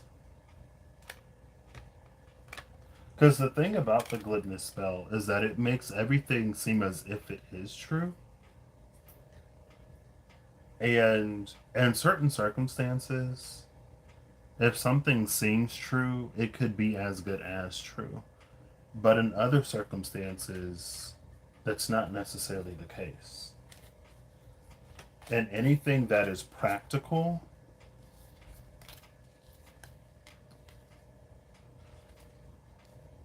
and maybe it's like it's this. And anything that is practical, it doesn't matter what we dress like, and it doesn't matter how we are perceived or believed, because if we don't have the capability to do something, it doesn't matter, right? It's like we could lie to ourselves through affirmations and whatever, but as long as it continues, or as long as it remains untrue, then we won't get the benefits of whatever. But it's not necessarily about benefits. It's more like if, again, I guess we'll go with an electrician. If you're not an actual electrician, it doesn't matter if you have a really convincing fake certificate, a really convincing business front, and all of these other things, like all the tools and everything else, because if that's not the truth, once you get into the weeds of something, once you get into the wires, if you don't know how to do whatever, you're not going to know. That's that, like, in a practical sense. It doesn't matter what we say or who we can convince. So with that glibness, it doesn't make us whatever. It just makes others believe that we are whatever. And we can even convince ourselves, but again, there are some things where convincing helps. Again, things of a more maybe mental, emotional, and immaterial nature. But for the physicality of things, for things that are practical, a lie can only get you so far.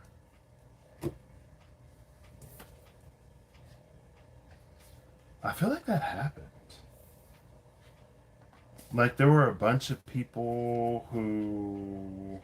I don't remember if it was somebody that was hacking grades and changing them, or if they were, like, buying essays or whatever. But eventually the truth came out, and everybody that used that resource had their degree stripped away from them. But that's not necessarily, like, malpractice, right? If a doctor fakes their credentials and they operate on people, it's like, whoo. They're like, I've seen Grey's Anatomy, trust me. And it's like, I've never seen Grey's Anatomy, so I don't know. For anyone who's seen Grey's Anatomy, is watching it enough to, like, be a real doctor and to, like, surgically operate on people? Do they do surgery on Grey's Anatomy? I've seen this done on TV.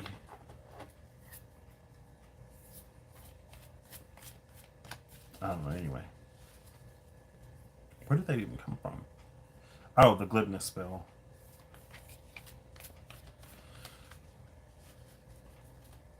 Okay, alright. Final cards. We'll do this first.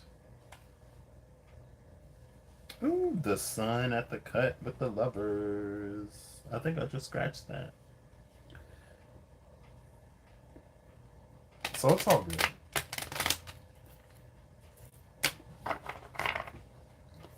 And again, it just, like, it feels more so like it's an opportunity to get clear on a lot of things. It's an opportunity to root and ground more of ourselves into it.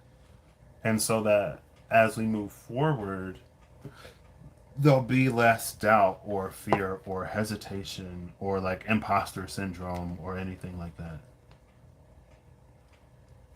It'll make it easier to discern and differentiate things. Hey Siri, what time is it? It's 2:55 p.m. Ooh. All right. That half feels shuffled. It's all the way over there.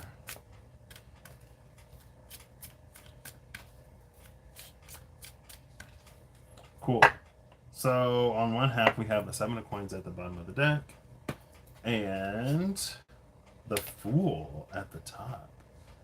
The 7 of coins and the Fool, this is either like a trust in your work, trust that you've been guided to gain everything that you need in order to do something. So even though it seems like a leap, it's like it's a leap that you're fully prepared to make. Or it's a pivot. Like with the 7 of coins, we've been working up towards one thing, but then the Fool comes and like we make a completely different decision. Maybe that's why it'll be like really important to be in touch and in tune with the self too. Because like let's say that you're working towards something and then you're presented with an opportunity. Does that opportunity align with who you are and what you desire? Or is it just like a way to make a lot of money really fast or something like that? I don't know. Does it have to be more than making money really fast? If that's what you want, then no, it doesn't. You know? And you would know that because you know that it aligns with, you know, what you truly, genuinely, authentically desire. On the other half, we have the 9 of Cups, the shimmering veil at the bottom of the deck, and the Ace of Chalices at the top. So the 9 and the Ace giving the 10 of Chalices for the 10 of coins that we had on the table earlier. This could also be because there are multiple streams that come off of this cup. This could be like a new opportunity that fulfills multiple desire areas.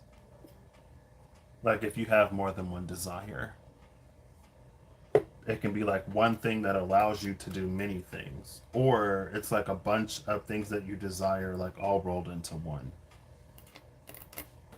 Maybe you thought that you would have had to do like 3 to 7 different things and you can do 1 or 2 and cover the same amount of ground. Who is this? It is the Knight of Swords. Are you the Knight or are you the Page? It may be the Page of Swords.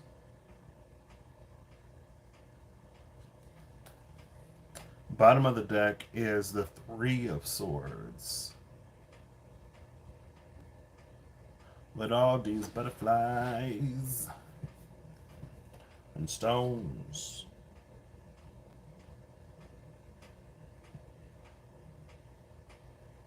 This 3 of Swords is interesting.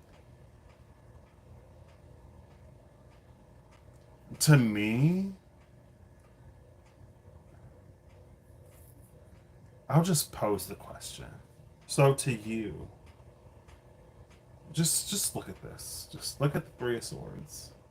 What does it say to you? Because to me, it's like these 3 swords aren't puncturing this heart.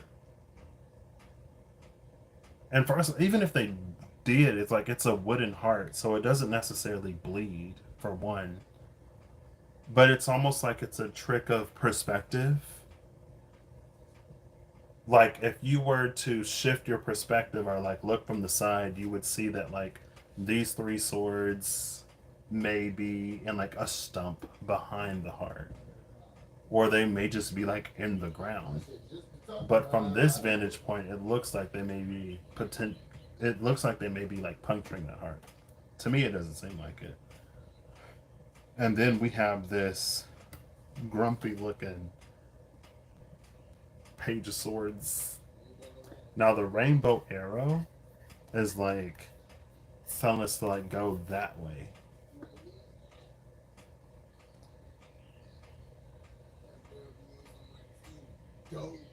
This could be like perceptions or appearances. Again, there's a lot about perspectives and perceptions in the tarot at the end of the rainbow. Because this could just be somebody with like a mean RBF. Like they're not even like mad, they're not grumpy. They're just like, maybe it's like hot outside and their stomach is a little rumbly. It's either almost lunchtime or it's almost time for them to go home. So they're like over it, but they're not like mean. So it's like as soon as you like talk to this person, this guardian, they would almost like light up.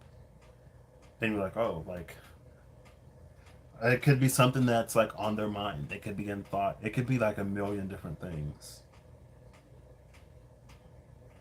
He could actually be like a really, really helpful way shower. Or like a guide along whatever. You know? It's like, oh, if you're looking for this, then it's like up there to the left, and then you make another left, and then like you walk for like 5 minutes and you'll be there. And if you want to go to this other place, like you go to the right. Like it doesn't feel, and maybe it's like maybe it depends on this. Whatever this Three of Swords is, it feels like this Page of Swords Guardian reflects it. So, like, if the Three Swords are puncturing the heart, it may be a completely different experience with this one. Almost like, you know how they say some dogs can smell fear? So, if you're afraid of them, they put on more of a show to make you more afraid. It's like, you can't show them that you're afraid, you can't show them that you're still heartbroken, and because you'll get a completely different experience. And it could literally be the exact same interaction, like the exact same lines that guardian is speaking, but because we all have lived our own lives, we can like read more into certain things and think that it's something that it wasn't necessarily intended to be. Project. We can project onto that guardian of whatever.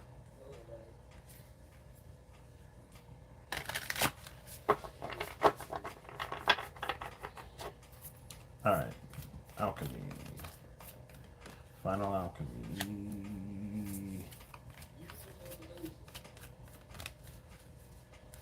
Do I want something to fall? Nah, we'll give it 3 more. Well, there we go. Every now and then, I'll be like, I'll give it 2 more shuffles and then it'll come out. Silver. Argentum. Number 25. Bottom of the deck is the great work, Magnum Opus, number 61. Argentum. 25.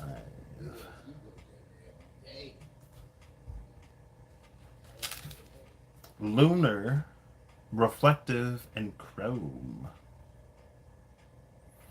Amidst its upper echelon status, silver shines eternally in second position. It is the lesser sibling, the one that's not quite there yet. A true alchemist does not resist this truth, but rather studies its subtle implications and its wisdom. Silver requires polishing, or the surface tarnishes over time. Mirrors require cleaning, or the image clouds and distorts. Whereas gold sustains its own malleable radiance, silver asks for our participation. We must work at it. Don't give up now. Silver wants to build relationships, like the moon, a mirror, or a poem. Let it reflect an image back. With an open heart and one more moment of willingness, the seemingly cold, stark surface of silver opens into the imaginal realm. What is there? Your own vastness? The mysteries that beckon you on moonlit nights? Through our daily devotion to silver, we find the truest gold. That I love that line about like a mirror. What did it say? Where did it say? Mirrors require cleaning or the image clouds and distorts because, especially because of the projection here, depending on what this Three of Swords is to us personally, we can project onto whatever, whoever this is. And people love to say, I'm not going to, I hear all the time how we're all like reflections of one another or whatever. But again, like if you don't clean the mirror, you're not going to necessarily get an accurate reflection in it.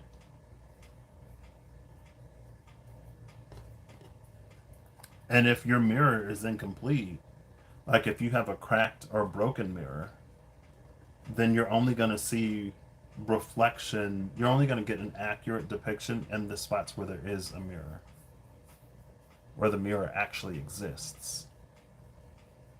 And that's kind of funny. I was in the gym yesterday, and out the corner of my eye, I saw two people like squat at the same time. And I was like, because they were so in sync when they both went down. I was like, there's not a mirror out there. Like for a half a second, my brain was really like, is there a mirror just randomly in the middle of the gym with someone squatting in front of it? And then I looked, and of course, it's like two completely different people. Of course, there's not a random mirror in the middle of the gym. Um, but I don't know. I really appreciate that. I really appreciate that. Yeah. Because I think sometimes, again, and it goes with projection and a lot of stuff, just because we mirror or we reflect doesn't necessarily make it always like a one for one type of thing. In my mind, at least.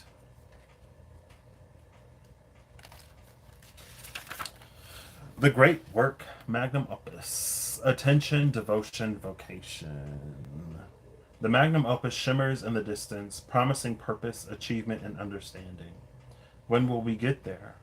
When will our efforts be recognized? Amidst pressure and expectations, we come to realize each alchemist's life is an accumulation of moments in which attention is placed upon a subject within the laboratory. The artist draws a single line, the poet scribes a single word, the rose forms a single leaf.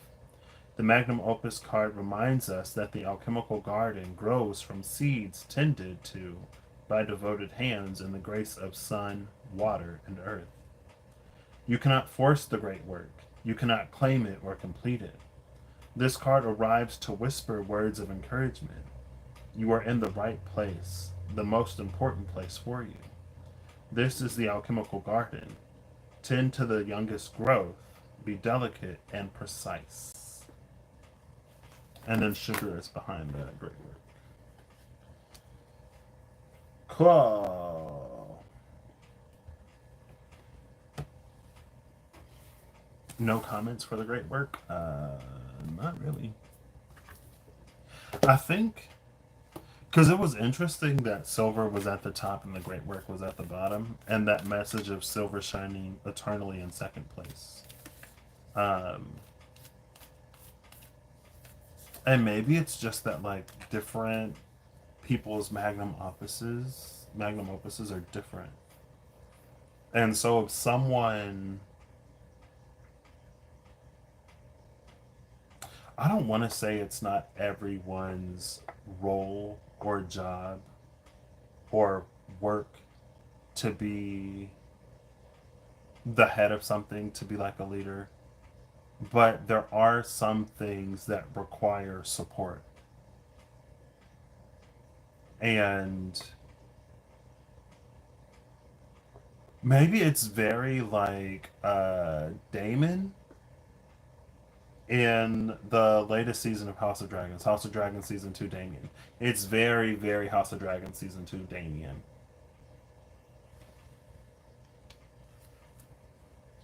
And it doesn't make anyone any less if they have a role as like a supporter.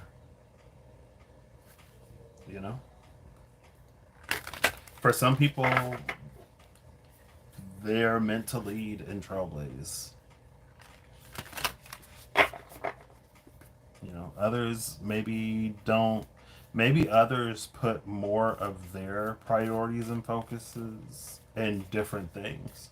And so when it comes to some things, they can be in a more supportive role because where it is for them to invest their energy and effort more fully, it's like it's in a different arena. Oh, that's way too many cards. But I see Eros and Agape with the box. 2 out of 3 of those were the archetypes of the journey. Oh my gosh. Alright. We have the mask and the king.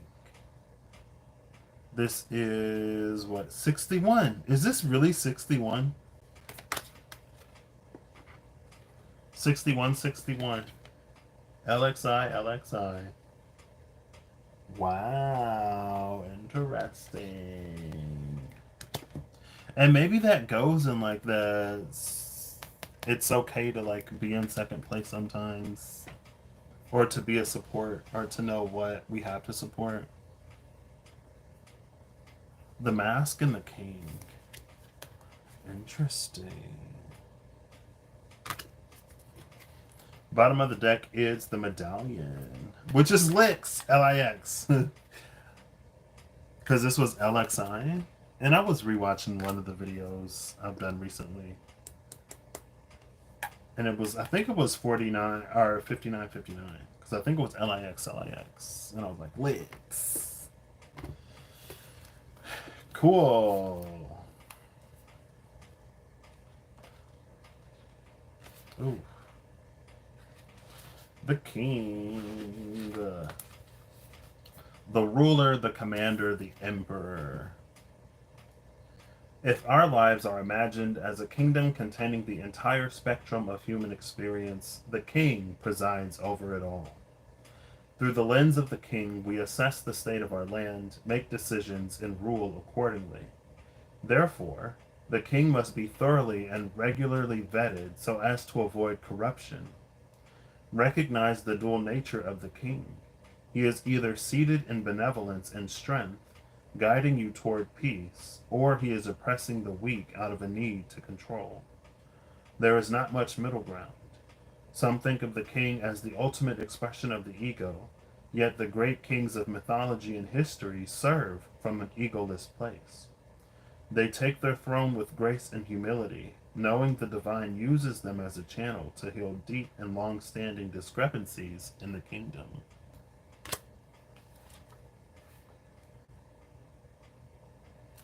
Oh, one right by it. The mask, the persona, the performance, the reveal. We often think of a mask as something that conceals our identity, yet contemplate the possibility that the mask permits our true identity to be revealed. It allows. The mask gives voice to that which was previously rejected.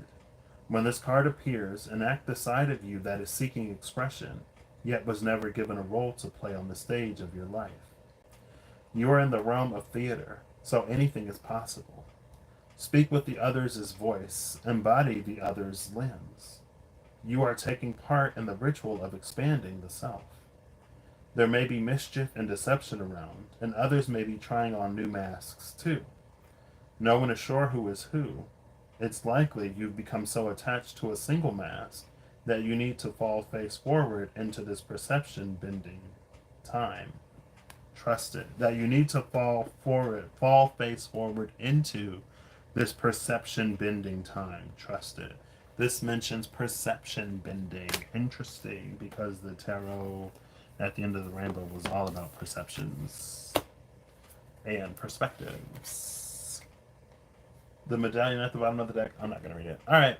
I hope you all have an amazing whatever whenever you see this. I hope you're acting in alignment to make all that you wish to experience your reality. I hope that whatever you need along your path journey, what you find. Yeah, that's it. I got to use the potty. And I think somebody just hopped in the shower, so. TMI. I'll catch y'all later. Bye. Probably on my laptop because I can't read this little phone screen.